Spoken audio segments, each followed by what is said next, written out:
Hello friends, எல்லாரும் எப்படி இருக்கீங்க? Welcome back to our channel first choice Kavi Kannan. இன்றைக்கி டியூஸ்டே vlog தான் பார்க்க போகிறோம். ஒரு 11 o'clock தான் வந்து ஷூட் பண்ணவே ஆரம்பித்தேன். இன்றைக்கி லஞ்சுக்கு சாம்பார் வச்சுட்டு அதுக்கப்புறமா வாழைக்காய் அப்படியே தவாவில் போட்டு ஃப்ரை பண்ணிக்கலான்ட்டு இப்படி மசாலா போட்டுன்னு இருக்கேன். சாப்பிடும்போது வறுத்துக்கலான்றதுனால இப்போ வெறும் மசாலா போட்டு வச்சுட்டேன். அதுக்கப்புறமா இருக்கிற வேலையை சின்ன சின்ன வேலைங்க எல்லாமே இருந்துச்சு, அது எல்லாமே பார்த்துன்னு இருந்தேன். இன்றைக்கி செவ்வாய்க்கிழமைன்றதுனால செவ்வாய் ஓர நேரத்தில் வந்து விளக்கேற்றலான்னு ரொம்ப நாளாக நினச்சேன். ஆனால் வந்து விளக்கேற்றவே முடியல. அப்படின்னா வெத்தலை தீபத்தை போடணும்னு நினச்சேன், அதை வந்து போட முடியாமலே இருந்துச்சு. இந்த வாரத்துலேருந்து தான் ஸ்டார்ட் பண்ணியிருக்கேன். எப்போவுமே வாஸ்து கிண்ணத்தில் அதுக்கப்புறமா பஞ்ச பாத்திரத்தில் வந்து இப்படி பச்சை கற்பூரத்தை சேர்த்துப்பேன். எவ்வளோ வாசனை பொருளை வந்து நம்ம பூஜை ரூமில் யூஸ் பண்ணுறோமோ வீடு வந்து அந்த அளவுக்கு சுபிக்ஷமாக இருக்கும். அதே மாதிரி நல்ல ஒரு பாசிட்டிவிட்டி இன்க்ரீஸ் ஆகும்.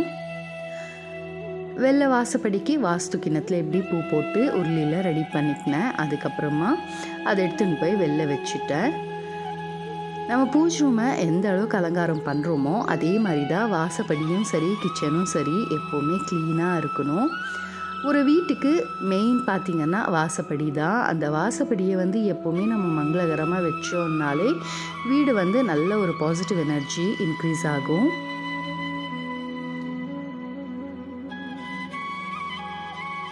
வாசப்படிக்கிட்ட எல்லாமே இப்படி ரெடி பண்ணி வச்சுட்டேன். அதே மாதிரி பூஜை ரூம்லேயும் நல்லா பூவெல்லாம் மாற்றி ரெடி பண்ணிட்டேன். செடியில் கொஞ்சம் பூ இருந்துச்சு, அதை வந்து பறிச்சின்னு வந்துடலான்ட்டு தான் இப்போது கார்டன் கிட்டே வந்தேன். நம்ம கார்டனில் பூத்த பூவை வந்து பறித்து நம்ம சாமிக்கு வைக்கிறது வந்து அவ்வளோ ஒரு சந்தோஷமாக இருக்கும். எனக்கு இந்த மாதிரி நிறைய செடி வந்து பூ பூக்கிற செடி வைக்கணுன்ட்டு ஆசை. ஆனால் சில கலெக்ஷன்ஸ் என்கிட்ட இருக்குது. அதுலேயும் இந்த செம்பருத்தி பூ வந்து ஒரு 4-5 கலர் ஆகிடுச்சு. என்கிட்ட இப்போது பிங்க் கலரும் இருக்குது, ரெட் இருக்குது, அதுக்கப்புறமா ஒயிட்டு, கொஞ்சம் லைட்டு பிங்கிஷ் இந்த மாதிரி எல்லாம் இருந்துச்சு. இப்போது இந்த பிங்க்குமே நல்லா பூ பூக்குது. வெளில சாமிக்கு எல்லாமே பூ பறிச்சின்னு வந்துட்டு அதுக்கப்புறமா பூஜை ரூமில் வந்து சாமிக்கு அபிஷேகம் பண்ணுறதுக்காக எல்லாத்தையும் எடுத்து வச்சுன்னு இருக்கேன்.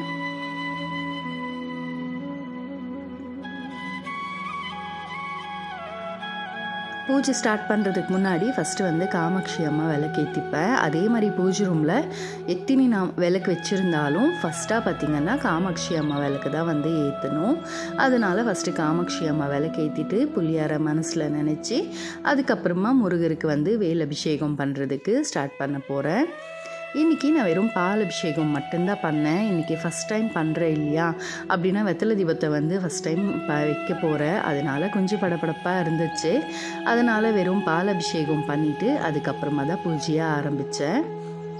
என்கிட்ட முருகர் சிலை வந்து ரொம்ப குட்டியாக இருக்கும், வேல் வந்து ரொம்ப பெருசாக இருக்குது. அதனால் இப்படி வச்சு அதுக்கு வந்து பால் அபிஷேகம் பண்ணி பூஜை பண்ணிக்கினேன். செவ்வாய்க்கிழமை வேல் பூஜை பண்ணுறது அவ்வளோ நல்லது.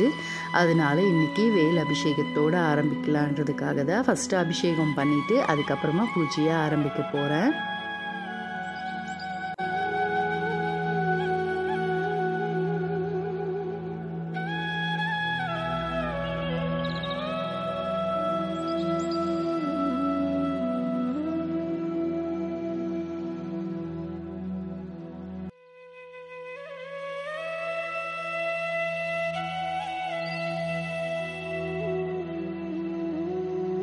வேல் பூஜை முடிச்சுட்டு அதுக்கப்புறமா வெத்தலை தீபம் ஏற்றுறதுக்கு நான் வந்து நம்ம கார்டனில் இருந்தே 6 வெத்தலை பறிச்சுன்னு வந்திருக்கேன். வெத்தலையோட காம்பை கிள்ளிட்டு தான் வைக்கணும். காம்போட எப்போவுமே பூஜைக்கு வந்து வைக்கக்கூடாது. காம்பை கிள்ளிட்டு இந்த மாதிரி ஒரு பிளேட்டில் 6 வெத்தலை வச்சு சுற்றியுமே மஞ்சள் குங்குமம் வச்சுருக்கேன். அதுக்கப்புறமா நான் ஒரே அகலில் வந்து தான் விளக்கேற்ற போகிறேன். உங்களுக்கு வேணும்னா ஷட்கோணம் கோலம் போட்டு 6 விளக்கேற்றிக்கலாம். இல்லாட்டி இப்படி 6 வெத்தலை வச்சுட்டு 6 வெத்தலைக்குமே ஒரு விளக்கு வச்சு 6 விளக்காக கூட ஏற்றிக்கலாம். நான் இன்றைக்கி இந்த மாதிரி 6 விளக்கு வச்சு 6 வெத்தலையை வச்சுட்டு அதுக்கப்புறமா ஒரு விளக்கு வச்சு தான் ஏற்ற போகிறேன். அதுலேயுமே எப்போவுமே இந்த மாதிரி வேண்டுதல் வச்சு நம்ம ஏற்றும் போது நெய் விளக்காக ஏற்றுறது ரொம்ப நல்லது. அதனால நெய் விளக்காக வந்து ரெடி பண்ணிவிட்டு ரெட்டை திரி போட்டு விளக்கை வந்து ரெடி பண்ணிட்டேன். நம்ம கிள்ளி வச்சுருந்த காம்பியுமே அந்த விளக்கில் வந்து போட்டுக்கணும். போட்டுட்டு நம்மளோட வேண்டுதலை பலமாக வச்சு நாம் வந்து பிரார்த்தனை பண்ணி இத்தனி வாரம் வந்து இந்த விளக்கை ஏற்றுறோன்னு மனசில் நம்ம நினச்சி இந்த விளக்கை ஏற்றினோன்னா கண்டிப்பாக நம்மளோட வேண்டுதல் வந்து சீக்கிரமாக நிறைவேறும். வீடு வாங்கணும், அதுக்கப்புறமா நிலம் வாங்கணும், இல்லாட்டி கடன் தீரணும், பசங்க படிக்கிறது எல்லாத்துக்குமே பார்த்திங்கன்னா இந்த விளக்கை நம்ம ஏற்றின்னு வந்தோன்னா நம்மளோட பிரார்த்தனை கண்டிப்பாக ஈடேறும். இன்றைக்கி தசாங்கம் தான் ஏற்றின்னு இருக்கேன். நான் எப்போவுமே சொல்கிற மாதிரி செவ்வாய் வெள்ளியானா தசாங்கம் ஏற்றுவேன். காலையில் தசாங்கம் ஏற்றினேன்னா சாயங்காலம் வந்து சாம்பிராணி ஏற்றுவேன். இப்படி மாற்றி மாற்றி ஏற்றுவேன். வீட்டில் இந்த மாதிரி வாசனை பொருள் வைக்கிறது வந்து ரொம்ப நல்லது. அதுலேயும் சாம்பிராணி இந்த தசாங்கம் எல்லாம் ஏற்றி வைக்கிறது இன்னுமே நல்லது. வெத்தலை தீபம் ஏற்றிட்டு அதுக்கப்புறமா கந்த சஷ்டி கவசம் கந்தகுரு கவசம் சொல்லி பூஜையை பண்ணேன். என்னோடய பூஜையை வந்து அன்றைக்கி இப்படி தான் பண்ணேன். எனக்கு அந்த அளவுக்கு அவ்வளோ சந்தோஷமாக இருந்துச்சு. ஏன்னா நான் பார்த்திங்கன்னா ஒரு 2 மாதமாகவே நான் இந்த விளக்கை ஏற்றி பூஜை பண்ணணும்னு நினச்சேன். சஷ்டி அன்றைக்கி வந்து நான் விளக்கு ஏற்றினேன். ஆனால் வந்து செவ்வாய் ஓர நேரத்தில் வந்து பூஜை பண்ணணும்னு நினச்சிருந்தேன். அதை பண்ணவே முடியாமல் இருந்துச்சு. இந்த வாரம் வெற்றிகரமாக விளக்கேற்றி பூஜையை வந்து ரொம்ப திருப்தியாக முடிச்சிருந்தேன். விளக்கு எல்லாமே ஏற்றிட்டு அதுக்கப்புறமா கொஞ்சம் ரெஸ்ட் எடுத்துகிட்டு மத்தியானம் லஞ்சை சாப்பிட்டுட்டு கொஞ்சம் நேரம் ரிலாக்ஸ் பண்ணேன். சாயங்காலம் ஆன பிறகு நம்மளோட ரொட்டீன் இருக்கவே இருக்குது ஆஸ் யூஷுவல். நேற்று துவைச்சி வச்சுருந்த துணி எடுத்துன்னு வந்து எல்லாமே மடித்து வச்சுட்டேன். அதுக்கப்புறமா இப்போ வெயில் வந்து ரொம்ப அடிக்குது. அதனால செடிக்கு வந்து டெய்லியுமே கொஞ்சம் தண்ணி விட்டால் தான் நல்லா இருக்குது, இல்லைன்னா டக்குன்னு வாடிடுது. அதனால சாயங்காலம் ஆச்சுன்னா செடிக்கும் தண்ணி விட்டுட்டு வெளில லக்கி கூட கொஞ்சம் நேரம் டைம் ஸ்பெண்ட் பண்ணின்னு இருந்தோம். வெளில பார்க்கும்போதே உங்களுக்கு தெரியும் வீடு அந்தளவுக்கு அமக்கலமாக இருக்குது. பக்கத்துலேயே பார்த்திங்கன்னா பெரிய பெரிய மரம் இருக்கிறதுனால இலை வந்து கொட்டினே இருக்கும். டெய்லி பார்த்திங்கன்னா 2 வாட்டி காலையில் ஒரு வாட்டி சாயங்காலம் ஒரு வாட்டி பெருக்குவேன். அப்போ கூட வந்து அவ்வளோ இலை ரொம்பிட்டு இருக்கும். இப்போ ஒன்றும் பண்ண முடியாதுன்றதுனால ரொம்ப தலைக்கெடுத்துக்காமல் அப்படியே விட்டுடுவேன். மறுபடியும் காலையில் இன்னொரு வாட்டி பெருக்கிக்குவேன். பெருக்கி ஒரு 10 நிமிஷத்துக்கு எல்லாமே பார்த்திங்கன்னா அப்படியே ஃபுல்லாக ரொம்பிடுது. இப்படி தான் இப்போதைக்கு இருக்குது. இது வந்து இன்னொரு 15-20 டேஸ்க்கு வந்து இப்படி தான் இருக்கும். அதுக்கப்புறமா நார்மல் ஆகிடும். அதனால அவ்வளோ ப்ரெஷர் வச்சுக்கிறது இல்லை. வெளியில் கொஞ்சம் நேரம் லக்கி கூட ஆடிட்டு அதுக்கப்புறமா இப்போது முருங்கைக்கீரை பொடி தான் செய்கிறதுக்கு வந்திருக்கேன். இது வந்து ரொம்ப ஹெல்த்தி. அது வந்து நம்ம சூப்பாக கூட குடிக்கலாம், இல்லாட்டி இந்த மாதிரி பொடியாக செஞ்சுக்கணுன்னா பசங்களுக்குமே இட்லி தோசையில் வச்சு கொடுத்தோன்னா ரொம்ப விரும்பி சாப்பிடுவாங்க. அதே மாதிரி முருங்கைக்கீரையை பார்த்திங்கன்னா வெயிலில் ட்ரை பண்ணக்கூடாது, அதோட சத்தே வந்து போயிடும். கொஞ்சம் ஷேடோவில் வச்சு தான் நம்ம வந்து காய வைக்கணும்.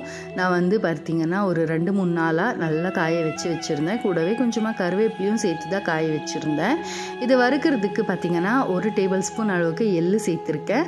அதுக்கப்புறமா 3 டேபிள் ஸ்பூன் அளவுக்கு உளுத்தம்பருப்பு, 2 டீஸ்பூன் அளவுக்கு கடலைப்பருப்பு, மிளகு சீரகம் ஒரு 1/4 ஸ்பூன் சேர்த்து நல்லா வறுத்து எடுத்துட்டு அதுக்கப்புறமா காஞ்சி மிளகாவும் அப்புறமா முருங்கைக்கீரையும் சும்மா லைட்டாக சூட் பண்ணி எடுத்துக்கினேன். ஃபஸ்ட்டு நம்ம வதக்குனது எல்லாமே பவுடர் பண்ணி எடுத்துட்டு அதுக்கப்புறமா நான் சூட் பண்ணி வச்சுருந்த முருங்கைக்கீரையுமே சேர்த்துக்கினேன். இது வந்து நம்ம இட்லி தோசை சாதத்தோட எல்லாம் கொடுக்கலாம். பசங்க அப்படியே முருங்கைக்கீரையை கொடுத்தா சாப்பிட்றதில்ல. அதனால் இந்த மாதிரி பொடி பண்ணி வச்சிட்டோன்னா மோகத்துக்கு வந்து இந்த மாதிரி பொடி ஐட்டம்ஸ் எல்லாம் ரொம்ப பிடிக்கும். சாதத்துக்கே கூட போட்டுன்னு சாப்பிடுவாங்க. அதனால தான் இந்த முருங்கைக்கீரை பொடியே வந்து ரெடி பண்ணேன். பசங்களுக்கு சாதத்துக்கு இட்லி தோசைக்கெல்லாம் கொடுக்கலான்றதுனால. இன்னொன்று இது கொஞ்சம் லைட்டாக கசப்பாக தான் இருக்கும். ஆனால் நம்ம இட்லி தோசையோடு சாப்பிடும்போது அந்த அளவுக்கு டிஃப்ரென்ஸ் தெரியாது. பசங்களுக்கு அடிக்கடி இந்த மாதிரி பண்ணி கொடுக்குறது வந்து ரொம்ப நல்லது. இன்னொன்று நாங்கள் இருக்கிற ஏரியாவில் முருங்கைக்கீரை அந்த அளவுக்கு கிடைக்கிறது இல்லை. தோட்டத்துக்கு போகும்போது தான் எடுத்துன்னு வந்து செஞ்சுப்போம். அதனால சரியாக அடிக்கடி கொடுக்கலான்றதுக்காக இன்றைக்கி முருங்கைக்கீரை பொடியுமே ரெடி பண்ணி வச்சுட்டேன். நான் எப்படி இந்த பொடியை யூஸ் பண்ணி பசங்களுக்கு சர்வ் பண்ணுறேன்றதையும் அடுத்தடுத்த vlogsல வந்து ஷேர் பண்ணுறேன். பொடி எல்லாமே ரெடி பண்ணிவிட்டு அதுக்கப்புறமா நமக்கு இருக்கவே இருக்குது. சாயங்காலம் ஆச்சுன்னா காஃபி இல்லாட்டி மண்டை சூடாயிடும்.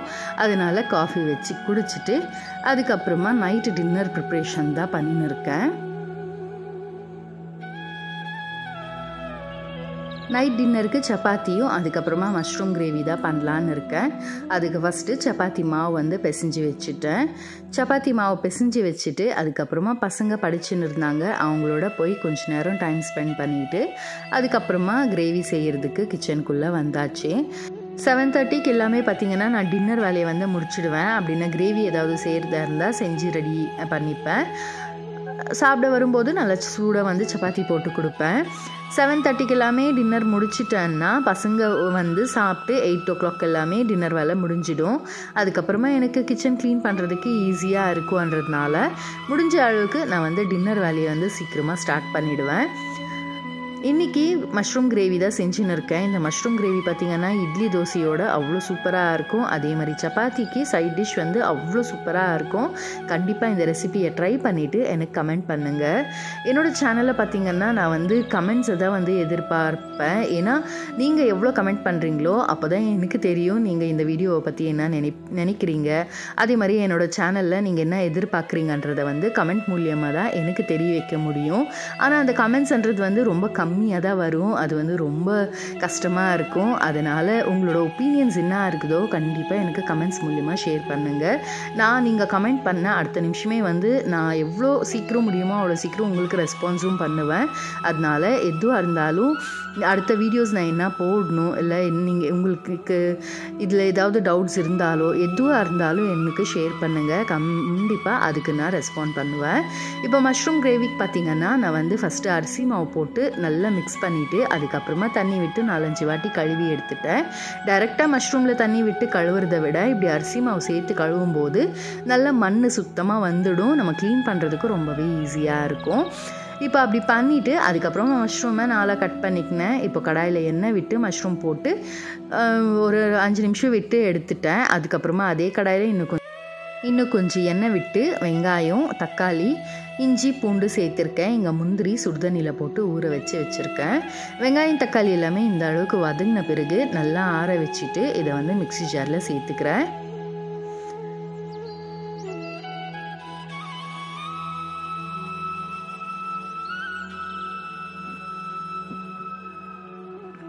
மிக்ஸி ஜாரில் சேர்த்துட்டு ஃபஸ்ட் இதை வந்து பிளெண்ட் பண்ணிட்டேன். அதுக்கப்புறமா நம்ம ஊற வச்சுருக்கிற முந்திரி அந்த தண்ணியோடவே அப்படியே சேர்த்துக்கினேன்.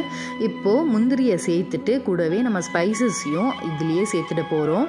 அதுக்கு ஒரு 1/4 டீஸ்பூன் அளவுக்கு மஞ்சள், அதுக்கப்புறமா 1 டீஸ்பூன் அளவுக்கு சில்லி பவுடர், கூடவே கொஞ்சமாக தனியா தூளும் சேர்த்துக்கிறேன். டேஸ்ட்டுக்கு தகுந்த அளவுக்கு இதுலேயே உப்பு சேர்த்து அதுக்கப்புறமா காஷ்மீரி மிளகாத்தூள் தான் சேர்த்துருக்கேன். இது வந்து கலர் கொடுக்கும், காரம் இருக்காது. அதனால காஷ்மீரி மிளகாத்தூள் சேர்த்துட்டு கூடவே 2 டீஸ்பூன் அளவுக்கு நல்ல ஃப்ரெஷ்ஷான தயிர் சேர்த்துக்கோங்க. இதுக்கு புளிச்ச தயிர் சேர்த்திங்கன்னா டேஸ்ட் வந்து அப்படியே மாறிடும். அதனால ஃப்ரெஷ்ஷான தயிரை வந்து சேர்த்துக்கோங்க. தயிர் சேர்த்துட்ட பிறகு கூடவே கொஞ்சமாக உப்பையும் சேர்த்து நல்லா மிக்ஸி கிரைண்ட் பண்ணி எடுத்துக்கினேன். அதுக்கப்புறமா அந்த கடாயில் கொஞ்சமாக எண்ணெய் விட்டுட்டு நம்ம அரைச்ச மசாலா சேர்த்து நல்லா ஒரு கொதி வரணும். அதுக்கப்புறமா மஷ்ரூமை சேர்த்து நல்லா மிக்ஸ் பண்ணிவிட்டு எண்ணெய் பிரிஞ்சு வர வரைக்கும் நல்லா கொதிக்க விட்டு எடுத்தோன்னா சூப்பரான கிரேவி ரெடி ஆகிடும். நீங்கள் இதுலேயே பார்த்தீங்கன்னா கேப்சிகம் சேர்த்துக்கலாம், ஆனியன்ஸுமே சேர்த்துக்கலாம். பசங்களுக்கு அந்த அளவுக்கு பிடிக்காதுன்றதுனால நான் எதுவுமே சேர்க்காமல் வெறும் மஷ்ரூம் மட்டும் வச்சு தான் இந்த கிரேவி. பசங்க வந்த பிறகு அவங்களுக்கு டின்னர் செஞ்சு கொடுத்தேன். அதுக்கப்புறமா நானும் ஹஸ்பண்டுமே டின்னர் சாப்பிட்டுட்டு கிச்சன் ஃபுல்லாக க்ளீன் பண்ணிட்டேன். நானும் போய் ஃப்ரெஷ்அப் ஆகிட்டு வந்துட்டேன். அதுக்கப்புறமா நான் வந்து அரைச்ச முருங்கைக்கீரை பொடி வந்து இப்படி ஆற வச்சுருந்தேன். ஏன்னா நம்ம மிக்சியில் போடும்போது எப்படியும் லைட்டாக சூடு ஏறிடும். அது வந்து உடனே நம்ம பாட்டிலில் ஸ்டோர் பண்ணோன்னா அதோட லைஃப் ஸ்பேன் வந்து கம்மியாயிடும். அதனால் எப்போவுமே இப்படி கொஞ்சம் ஆற வச்சுட்டு அதுக்கப்புறமா தான் நம்ம ஸ்டோர் பண்ணணும். இது வந்து நல்லா ஆறிட்டு இருந்துச்சு. அதுக்கப்புறமா அதுவுமே ஸ்டோர் பண்ணி ஃப்ரிட்ஜில் வச்சுட்டேன். கிச்சன் இப்படி க்ளீன் பண்ணிட்டோம்னாலே நமக்கு காலையில் ஏஞ்சி வரும்போது நல்லா ஃப்ரெஷ்ஷாக வந்து டே ஸ்டார்ட் பண்ணுற மாதிரி இருக்கும். அதனால் எப்போவுமே என்னோடய கிச்சனை வந்து நைட் வந்து க்ளீன் பண்ணிவிடுவேன். இதோட இந்த வீடியோ எண்டுக்கு வந்துட்டோம். இன்னொரு வீடியோவில் சந்திக்கலாம். Until then, it's bye from Kavitha Kannan. Thank you.